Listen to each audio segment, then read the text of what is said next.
6번입니다. 초고층 건축물 화재 시 연기의 수직 확산을 방지하기 위한 설비는 초고층 건축물에서 화재 발생 시 가장 큰 위험 중 하나는 연기의 수직 확산입니다. 연기는 화염보다 빠르게 퍼지며 질식이나 시야 확보 불가 등의 이유로 피난과 구조에 치명적인 방해 요소가 됩니다. 이러한 연기의 확산을 차단하거나 제어하기 위한 설비가 바로 제어 설비입니다. 자, 1번 보니까 스프링클러 시스템. 화염을 억제하거나 진압하는 설비입니다. 연기를 제어하거나 제거하는 기능은 직접적으로 없습니다. 다만 간접적으로 연소가 줄어들면 연기도 줄어드는 효과는 있습니다. 2번 제어 설비 답인 것이죠. 연기의 흐름을 제어하거나 제거하기 위한 시스템입니다. 팬, 덕트, 제언구역, 차압 제어, 배연구, 배연창을 말하는 거죠. 이렇게 구성됩니다. 특히 피난 계단실, 부속실, 승강기 전실 등의 양압, 플러스 압력을 의미하는 거예요. 제연 설비를 설치하여 연기의 침입을 막고 피난 및 소방대 진입 경로 확보에 필수적입니다. 3번의 방화 셔터. 화염이나 고온가스의 확산을 방지하는 설비로 연기 자체를 차단하는 기능은 제한적입니다. 일부 연기 차단 셔터가 있으나 일반적인 방화 셔터는 열기와 화염 중심의 차단 설비입니다. 4번 비상 조명 등. 정전 시 대피 경로를 밝히는 목적의 조명 설비입니다. 연기 확산이나 화재 억제와는 직접적인 관련이 없습니다. 연기의 수직 확산은 특히 초고층 건물에서 스택 에펙터, 즉 굴뚝 효과를 말하죠. 그래서 굴뚝 효과와 함께 빠르게 위층으로 퍼지기 때문에 제한 구역의 설정과 제한 설비의 설치가 중요합니다. 건축법, 화재 예방, 소방시설 설치 유지 및 안전관리에 관한 법률에 따라 연기 제어 설비는 필수 항목입니다. 초고층 건축물에서 연기의 수직 확산을 방지하기 위한 핵심 설비는 제연 설비이며 이는 생명구조와 화재 진압 모두에 있어 핵심 역할을 합니다. 7번입니다. 자, 초고층 건축물에서 화재 발생 시 엘리베이터 사용에 대한 올바른 지침은 초고층 건축물에서 화재가 발생할 경우 엘리베이터는 일반적으로 사용이 금지됩니다. 일반 엘리베이터는 연기나 열의 영향을 받아 급작스러운 정지, 오작동 또는 화재층에 멈추는 경우 탑승자가 연기에 갇히거나 질식할 위험이 매우 높습니다.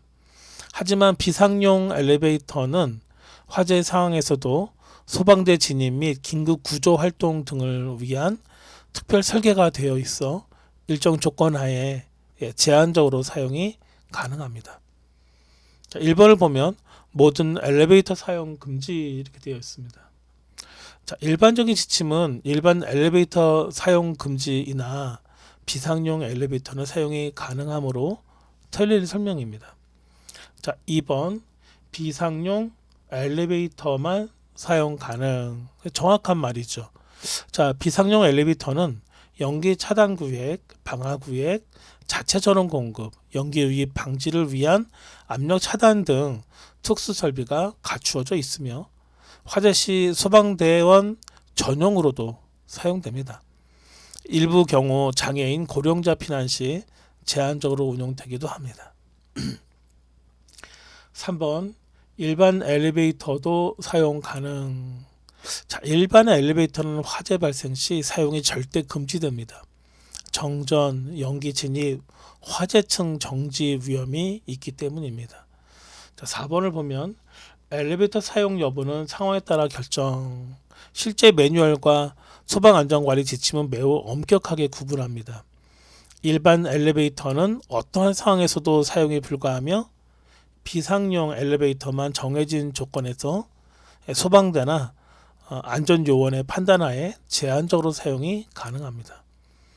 건축법 시행령 제46조 및 화재 예방, 소방시설 설치 유지 및 안전관리에 관한 법률에 따라 30층 이상이거나 120m 초과 고층, 초고층 건축물에서는 비상용 승강기 설치가 의무입니다. 비상용 엘리베이터는 일반인 접근이 통제되며 소방관의 수동 제어하에 구조 및 화재 진압 용도로만 사용합니다. 초고층 건축물 화재 시에는 일반 엘리베이터는 절대 사용이 금지. 그리고 오직 비상용 엘리베이터만 특정 조건 하에서 사용이 가능하다는 것을 여러분들이 기억해 주시고 답은 그래서 2번이 되겠습니다. 8번 문제입니다. 초고층 건축물에서 피난층의 주요 기능은 피난층 또는 피난안전구역은 초고층 건축물에서 화재나 지진 등의 재난 발생 시 건물 내에 있는 사람들이 일시적으로 대피하여 대기할 수 있는 공간입니다. 초고층 건축물에서는 계단을 통해 지상까지 완전히 대피하는 데 시간이 많이 걸리기 때문에 층간 피난을 유도하고 피난 시간 확보 및 연기, 열 차단 등을 위해 중간중간에 피난층을 설치해야 합니다. 1번을 보면 건물의 미관 향상, 피난층은 외관보다는 기능적 안전 확보를 위한 공간입니다. 외관과는 관계가 없습니다. 2번 상업시설 운영, 피난층은 상업이나 일반 사무 용도가 금지되며 오직 피난 용도로만 사용되어야 합니다. 3번 피난민의 임시 대기 공간 제공, 정확한 설명입니다. 피난층은 연기 차단, 외부 공기 유입, 소방대 진입 공간, 안전한 구조 대기 공간 등의 기능을 수행합니다. 4번 건물의 구조적 안전성 강화, 구조적 안전성과는 직접적인 관계가 없습니다. 피난층은 주로 인명보호 및 대피 목적으로 설계됩니다. 건축법 시행령 46조 2를 보면 높이 100m 이상인 건축물에는 일정 층마다 피난층, 즉 피난안전구역을 설치해야 합니다. 30층 이상 초고층 건축물은 20층 이하 간격으로 설치하고 각 피난층은 외기에 면하도록 하고 연기 및 열의 침입을 차단할 수 있어야 합니다. 소방대가 진입할 수 있도록 구조되어야 하며 통신설비 및 환기시설도 갖춰야 합니다. 초고층 건축물에서 피난층은 피난민이 안전하게 대기할 수 있는 공간으로 재난 발생 시 계단을 통한 완전 대피 전에 임시로 안전을 확보할 수 있는 장소입니다. 따라서 답은 3번 피난민의 임시 대기 공간 제공이 되겠습니다. 9번입니다. 초고층 건축물의 화재 시 스태거드 피난 전략의 의미는 그랬습니다. 스태거드 피난 전략은 초고층 건축물에서 화재 또는 재난 상황 발생 시 모든 인원을 한꺼번에 대피시키는 것이 아니라 일정한 층 간격 또는 우선순위에 따라 단계적으로 대피를 유도하는 방식입니다. 이 도입 목적을 먼저 말씀드리면 첫 번째가 피난 통로 혼잡 방지입니다. 한꺼번에 많은 인원이 이동할 경우 계단, 엘리베이터, 통로가 혼잡해져 오히려 피난 속도가 늦어지고 위험이 증가할 수 있습니다. 두 번째는 연기, 열의 확산을 통제하는 것입니다. 순차적으로 대피함으로써 연기의 이동 통로를 최소화하고 소방 활동 공간도 확보할 수 있습니다.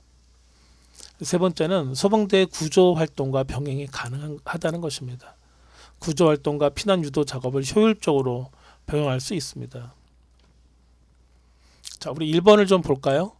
모든 층의 거주자가 동시에 대피하는 전략이다. 완전 틀린 얘기죠. 이는 전체 피난 전략이 되는 건데 이 전체 피난 전략으로 스태거드 전략과는 반대 개념입니다. 실제로는 혼잡과 혼란이 커질 수 있어 초고층에서는 잘 사용하지 않습니다. 2번 상층부 거주자만 우선 대피하는 전략.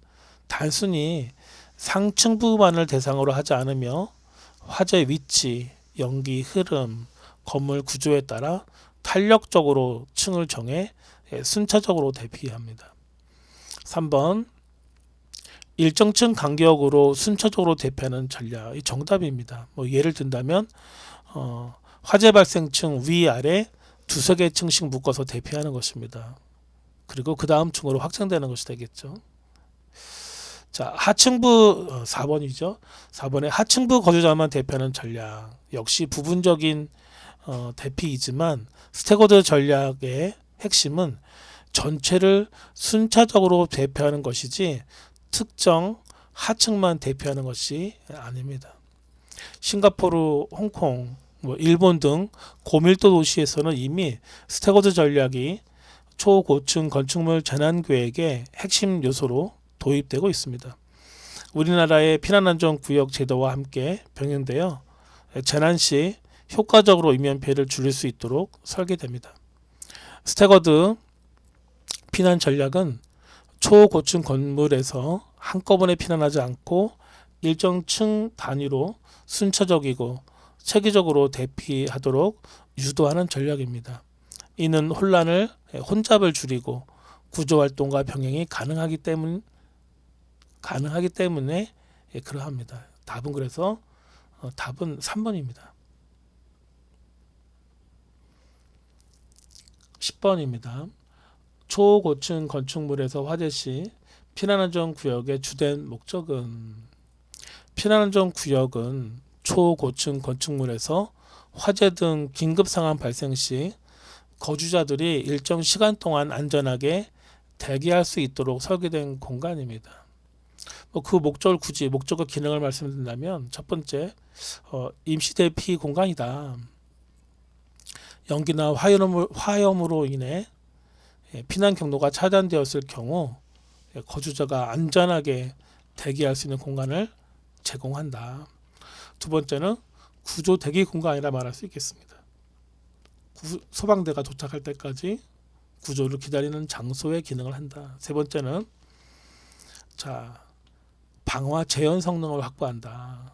내화 구조로 되어 있고 재현 설비가 갖춰져 있어 일정 시간 동안 화재와 연기로부터 보호가 됩니다. 네 번째는 장애인 및 노약자를 보호하는 그런 기능이 있습니다.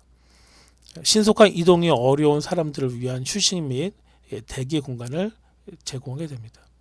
자, 1번 볼까요? 소방 장비를 보관한다. 좀 이상하죠? 딱 봐도. 자, 소방 설비실 또는 기계실과 혼동된 개념입니다. 피난안전구역은 거주자 보호 공간이지 장비 보관용 그런 창고 그런 거 아닙니다. 자, 이번에 거주자의 장기 체류가 아니라 일시적 피난과 대기 공간입니다. 수시간 동안 안전하게 대기할 수 있도록 설계되었지만 영구적인 그런 거주 공간은 아닙니다. 3번에 임시 대피 및 구조 대기 정답입니다. 피난이 곤란한 그러한 상황에서 일시적으로 대피하여 구조를 기다리는 공간으로 활용됩니다. 4번 화재 진압 활동의 거점. 소방 활동을 위한 주 거점은 소방 전용 승강기, 착상층, 기계실 또는 구조대 전용 공간 등입니다. 피난안전구역은 소방대 활동보다는 거주자 보호에 초점이 있습니다. 국내 건축법 및 피난안전 기준에 따라 21층 이상 건물에는 20층마다 한 개소 이상 피난안전 구역을 설치해야 합니다. 예를 들자면 20층, 40층, 60층 이렇게 됩니다. 피난구역에는 재현설비, 비상조명, 통신수단, 방화무 등이 설치되어 있어 고립 시에도 생존 가능성을 높여줍니다. 초고층 화재 시 피난안전구역은 연기와 열을 차단하고 일시적으로 안전하게 대피한 후 구조를 기다리는 공간입니다. 따라서 정답은 3번 임시 대피 및 구조 대기가 답이 되겠습니다. 좀 쉬었다가 이어나가도록 하겠습니다.